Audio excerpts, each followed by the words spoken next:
Hello students, welcome to Shakuntala tutorial. Odia साहित्य दर्पण पुस्तक आम आलोचना कर सारी 290 MCQ जहाँकि ओडिया साहित्य तथा रीति साहित्य संपर्कित बा मध्ययुगीय साहित्य संपर्कित आलोचना जहाँकि SSB PG JRF इत्यादि आपण मैंने उपयोगी प्रश्न पाइपर। तेज चलतु आरंभ करबा आज क्लास। आज आम 291 नंबर MCQ रु डिस्कसन करिबा। फर्स्ट क्वेश्चन हैला कविसूर्य बलदेव रथंक हास्य कल्लोल ग्रंथटी केते ख्रीष्टाब्द रे प्रकाशित? ख्रीष्टाब्द 1878, 1872, 1898, 1875। आंसर हम 1872। कविसूर्य बलदेव रथंक हास्य कल्लोल ग्रंथटी ख्रीष्टाब्द 1872 रे प्रकाशित होइथिला। केउ राजा बलदेव रथंक कवि प्रतिभा और पांडित्य रे मुग्ध होई 1815 मसीहारे तांको कविसूर्य रायगुरु महापात्र उपाधि प्रदान करिथिले। राजा द्वितीय मुकुंद देव, रामचंद्र छोटराय, हरिचंदन जगदेव, दिव्य सिंह देव। आंसर हम राजा द्वितीय मुकुंद देव। राजा द्वितीय मुकुंद देव राजा बलदेव रथंक कवि प्रतिभा और पांडित्य रे मुग्ध होई 1815 मसीहारे तांको कविसूर्य रायगुरु महापात्र उपाधि प्रदान करिथिले। कविसूर्य बलदेव रथंकर केउ काल्पनिक काव्यटी 1898 ख्रीष्टाब्द रे रचित होइथिला? चंद्रकला, प्रबंध पूर्णचंद्र, कविता कल्लोलिनी, प्रस्ताव चिंतामणि। आंसर हम चंद्रकला। कविसूर्य बलदेव रथंकर चंद्रकला काल्पनिक काव्यटी 1898 ख्रीष्टाब्द रे रचित होइथिला। एकविंश छांद विशिष्ट केउ असंपूर्ण काल्पनिक काव्य रे राजपुत्र अनंग सुंदर और राजकन्या चंद्रकलार प्रणय कहानी वर्णित होइछि। एकविंश छांद विशिष्ट केउ असंपूर्ण काल्पनिक काव्य रे राजपुत्र अनंग सुंदर और राजकन्या चंद्रकलार प्रणय कहानी वर्णित होइछि। अनंग रेखा, परिमला, चाट इच्छावती, चंद्रकला। आंसर हम चंद्रकला। एकविंश छांद विशिष्ट चंद्रकला असंपूर्ण काल्पनिक काव्य रे राजपुत्र अनंग सुंदर और राजकन्या चंद्रकलार प्रणय कहानी वर्णित होइछि। नेक्स्ट क्वेश्चन, कवि गोपाल कृष्ण केते ख्रीष्टाब्द रे जन्म ग्रहण करिथिले? कवि गोपाल कृष्ण केते ख्रीष्टाब्द रे जन्म ग्रहण करिथिले? 1781, 1778, 1785, 1789। आंसर हम 1785। कवि गोपाल कृष्ण ख्रीष्टाब्द 1785 रे जन्म ग्रहण करिथिले। केउ कवि गंजाम जिल्लार पारଳାଖେମୁଣ୍ଡି ठारे एक प्रसिद्ध कर्ण परिवार रे जन्म ग्रहण करिथिले? चंद्रशेखर भंज, गोपाल कृष्ण, कविसूर्य बलदेव रथ, जदुमणि महापात्र। आंसर हम गोपाल कृष्ण। गोपाल कृष्ण कवि गोपाल कृष्ण गंजाम जिल्लार पारଳାଖେମୁଣ୍ଡି ठारे एक प्रसिद्ध कर्ण परिवार रे जन्म ग्रहण करिथिले। कवि गोपाल कृष्ण केबे तिरोधान करिथिले? ख्रीष्टाब्द 1862, ख्रीष्टाब्द 1865, ख्रीष्टाब्द 1869, ख्रीष्टाब्द 1860। आंसर हम ख्रीष्टाब्द 1862। कवि गोपाल कृष्ण ख्रीष्टाब्द 1862 रे जन्म ग्रहण करिथिले। जन्म ग्रहण केबे करथिले? 1785 रे। मृत्युवरण केबे करथिले? 1862 रे। केउठारे जन्म ग्रहण करथिले? गंजाम जिल्लार पारଳାଖେମୁଣ୍ଡି ठारे। केउ परिवार रे? ना प्रसिद्ध कर्ण परिवार रे जन्म ग्रहण करथिले। 1862 रे मृत्युवरण करिथिले। चंद्रकला काव्यारंभ रे कवि बलदेव रथ केउ देवतांकु स्तुति करिसेंती? शिव, श्रीकृष्ण, श्री रामचंद्र, श्री जगन्नाथ। आंसर हम श्री जगन्नाथ। चंद्रकला काव्यारंभ रे कवि बलदेव रथ श्री जगन्नाथंकु स्तुति करिसेंती। ଉଠିଲୁ ଏଡ଼େ ବେଗି କାହିଁ କରେ ଦଧି ମନ୍ଥାଇ ଦେବୁ ନାହିଁ କରେ। ଏହି ପଦାବଳୀଟି କେଉଁ କବିଙ୍କ ରଚନା?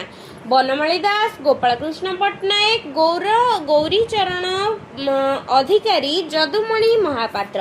ଆନ୍ସର ହବ ଗୋପାଳକୃଷ୍ଣ ପଟ୍ଟନାୟକ। ଉଠିଲୁ ଏଡ଼େ ବେଗି କାହିଁକିରେ ଦଧି ମନ୍ଥାଇ ଦେବୁ ନାହିଁ କିରେ।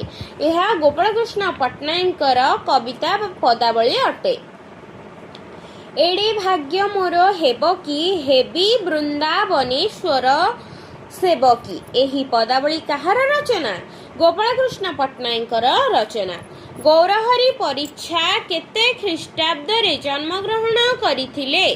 ଖ୍ରୀଷ୍ଟାବ୍ଦ 1794, 1792, 1785, 1789।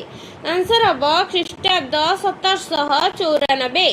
ଗୌରହରି ପରିଚ୍ଛା 1794 ଖ୍ରୀଷ୍ଟାବ୍ଦରେ ଜନ୍ମଗ୍ରହଣ କରିଥିଲେ। ଗୌରହରି ପରିଚ୍ଛା କେଉଁ ଭକ୍ତିର ସାଧକ ଥିଲେ? ରାଧାକୃଷ୍ଣଙ୍କ ପ୍ରେମ ଲୀଳାକୁ କେନ୍ଦ୍ର କରି ଅନେକ ସଙ୍ଗୀତ ରଚନା କରିଥିଲେ। ସୁଧ ରାଗାନୁଗା ପ୍ରେମ ଭକ୍ତି, ଜ୍ଞାନମିଶ୍ର ପ୍ରେମ ଭକ୍ତି, ବିଷ୍ଣୁ ସ୍ୱାମୀ ମାଧବାଚାର୍ଯ୍ୟଙ୍କ ପନ୍ଥୀ। ଆନ୍ସର କଣ ହବ? ସୁଧ ରାଗାନୁଗା ପ୍ରେମ ଭକ୍ତି। ଗୌରହରି ପରିଚ୍ଛା ସୁଧ ରାଗାନୁଗା ପ୍ରେମ ଭକ୍ତିରେ ସାଧକ ଥିବାରୁ ରାଧାକୃଷ୍ଣଙ୍କ ପ୍ରେମ ଲୀଳାକୁ କେନ୍ଦ୍ର କରି ଅନେକ ସଙ୍ଗୀତ ରଚନା କରିଥିଲେ।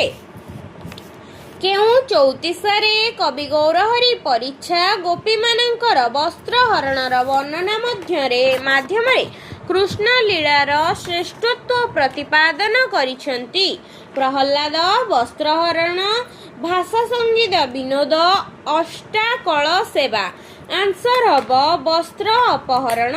ବସ୍ତ୍ର ଅପହରଣ ଚଉତିଶାରେ କବି ଗୌରହରି ପରିଚ୍ଛା ଗୋପୀମାନଙ୍କ ବସ୍ତ୍ରହରଣର ବର୍ଣ୍ଣନା ମାଧ୍ୟମରେ କୃଷ୍ଣ ଲୀଳାର ଶ୍ରେଷ୍ଠତ୍ୱ ପ୍ରତିପାଦନ କରିଛନ୍ତି। ନେକ୍ସଟ କ୍ୱେଶ୍ଚିନ୍, ଗୌରହରି ପରିଚ୍ଛା ଚାତୁର୍ଭାଷିକ କବିତା ଗୁଡ଼ିକୁ ନେଇ ବଙ୍ଗଳା ଭାଷାରେ କେଉଁ ପୁସ୍ତକ ରଚନା କରିଛନ୍ତି? ଭାଷା ସଙ୍ଗୀତ ବିନୋଦ, ପ୍ରହଲ୍ଲାଦ, ଅଷ୍ଟକଳା ସେବା, ପଶା ଖେଳ। ଆନ୍ସର କଣ ହେବ? ଅଷ୍ଟକଳା ସେବା। ଗୌରହରି ପରିଚ୍ଛା ଚତୁର୍ଭାଷିକ କବିତା ଗୁଡ଼ିକୁ ନେଇ ବଙ୍ଗଳା ଭାଷାରେ ଅଷ୍ଟକାଳ ସେବା ପୁସ୍ତକ ରଚନା କରିଛନ୍ତି। ଗୌରଚରଣ ଅଧିକାରୀ ଖୋର୍ଦ୍ଧା ନିକଟବର୍ତ୍ତୀ ଲେହଙ୍ଗ ଗ୍ରାମରେ ଏକ ବ୍ରାହ୍ମଣ ପରିବାରରେ କେତେ ଖ୍ରୀଷ୍ଟାବ୍ଦରେ ଜନ୍ମଗ୍ରହଣ କରିଥିଲେ?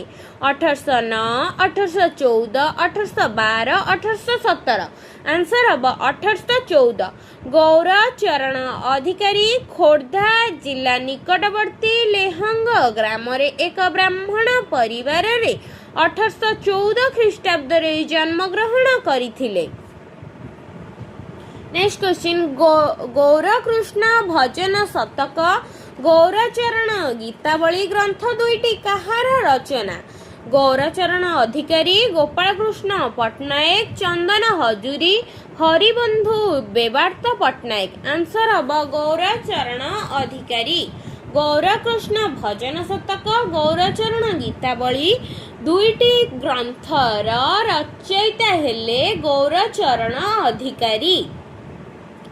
ନେକ୍ସଟ କ୍ୱେଶ୍ଚିନ୍, କିଏ କବି ସୂର୍ଯ୍ୟ ଗ୍ରନ୍ଥାବଳୀ 1928 ମସିହାରେ ପ୍ରକାଶ କରିଥିଲେ? ରୂପ ଗୋସ୍ୱାମୀ, କୃଷ୍ଣକର, ପଣ୍ଡିତ କୁଳମଣି ଦାସ, ଭୁବନେଶ୍ୱର ମିଶ୍ର। ଆନ୍ସର ହବ ପଣ୍ଡିତ କୁଳମଣି ଦାସ। ପଣ୍ଡିତ କୁଳମଣି ଦାସ କବି ସୂର୍ଯ୍ୟ ଗ୍ରନ୍ଥାବଳୀ 1928 ମସିହାରେ ପ୍ରକାଶ କରିଥିଲେ।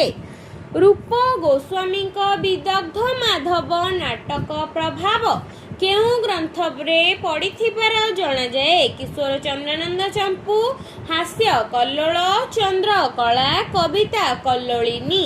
ଆନ୍ସର ହବ କିଶୋର ଚନ୍ଦ୍ରାନନ୍ଦ ଚମ୍ପୁ। ରୂପ ଗୋସ୍ୱାମୀ ବିଦଗ୍ଧ ମାଧବ ନାଟକ ପ୍ରଭାବରେ କିଶୋର ଚନ୍ଦ୍ରାନନ୍ଦ ଚମ୍ପୁ ଗ୍ରନ୍ଥରେ ପଡ଼ିଥିବାର ଦେଖିବାକୁ ମିଳିଥାଏ। କିଶୋର ଚନ୍ଦ୍ରାନନ୍ଦ ଚମ୍ପୁର କେଉଁ ଗୀତରେ ମଧୁମଙ୍ଗଳ ପ୍ରସଙ୍ଗ ରହିଛି? କ ଗୀତ, ମୋ ଗୀତ, କ୍ଷ ଗୀତ, ସ ଗୀତ। ଆନ୍ସର ହବ ସ ଗୀତ। କିଶୋର ଚନ୍ଦ୍ରାନନ୍ଦ ଚମ୍ପୁରେ ସ ଗୀତରେ ମଧୁମଙ୍ଗଳ ପ୍ରସଙ୍ଗ ଦେଖିବାକୁ ମିଳିଥାଏ। କେଉଁ ଗୀତର ସଂସ୍କୃତ ଶ୍ଲୋକର ଶ୍ରୀକୃଷ୍ଣଙ୍କ ତୁଣ୍ଡରେ ଲଳିତାର ଗୁଣ କୀର୍ତ୍ତନ କରାଯାଇଛି? ମ ଗୀତ, ହ ଗୀତ, ଠ ଗୀତ, ଘ ଗୀତ। ଆନ୍ସର ହବ ଠ ଗୀତ। ଠ ଗୀତରେ ସଂସ୍କୃତ ଶ୍ଲୋକରେ ଶ୍ରୀକୃଷ୍ଣଙ୍କ ତୁଣ୍ଡରେ ଲଳିତାର ଗୁଣ କୀର୍ତ୍ତନ କରାଯାଇଅଛି। ନେକ୍ସଟ କ୍ୱେଶ୍ଚିନ୍, କିଶୋର ଚନ୍ଦ୍ରାନନ୍ଦ ଚମ୍ପୁର କ ଗୀତରୁ ଭ ଗୀତ ପର୍ଯ୍ୟନ୍ତ କିଏ ଅତି ଚାତୁର୍ଯ୍ୟ ଓ ବିଚକ୍ଷଣତା ସହିତ କାର୍ଯ୍ୟନିର୍ବାହ କରିଛନ୍ତି? ଶ୍ରୀକୃଷ୍ଣ, ଶ୍ରୀରାଧା, ମଧୁମଙ୍ଗଳ, ଲଳିତା। ଆନ୍ସର ହବ ଲଳିତା। କିଶୋର ଚନ୍ଦ୍ରାନନ୍ଦ ଚମ୍ପୁର କ ଗୀତରୁ ଭ ଗୀତ ପର୍ଯ୍ୟନ୍ତ ଲଳିତା ଅତି ଚାତୁର୍ଯ୍ୟ ଓ ବିଚକ୍ଷଣତା ସହିତ କାର୍ଯ୍ୟନିର୍ବାହ କରିଛନ୍ତି। କବି ସୂର୍ଯ୍ୟଙ୍କର ଦୁଷ୍ପ୍ରାପ୍ୟ ହାସ୍ୟ କଲ୍ଲୋଳକୁ ଶ୍ରୀ ସଚ୍ଚିଦାନନ୍ଦ ମିଶ୍ର କେତେ ଖ୍ରୀଷ୍ଟାବ୍ଦରେ ସମ୍ପାଦନା କରିଥିଲେ? ଖ୍ରୀଷ୍ଟାବ୍ଦ 1775, ଖ୍ରୀଷ୍ଟାବ୍ଦ 1968, ଖ୍ରୀଷ୍ଟାବ୍ଦ 1964, ଖ୍ରୀଷ୍ଟାବ୍ଦ 1972। ଆନ୍ସର ହବ ଖ୍ରୀଷ୍ଟାବ୍ଦ 1975।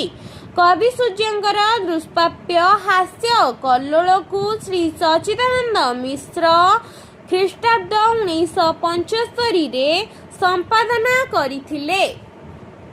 କିଶୋର ଚନ୍ଦ୍ରାନନ୍ଦ ଚମ୍ପୁର କେଉଁ ଦୁଇଟି ଗୀତରେ କବି ନିଜସ୍ୱ ବକ୍ତବ୍ୟକୁ ପ୍ରଦାନ କରିଛନ୍ତି? କ ଓ ଘ, ମ ଓ ସ, ମ ଓ କ୍ଷ, ସ ଓ କ୍ଷ। ଆନ୍ସର ହବ ମ ଓ କ୍ଷ। କିଶୋର ଚନ୍ଦ୍ରାନନ୍ଦ ଚମ୍ପୁରେ ମ ଓ କ୍ଷ ଗୀତରେ କବି ନିଜସ୍ୱ ବକ୍ତବ୍ୟ ପରିପ୍ରକାଶ କରିଛନ୍ତି।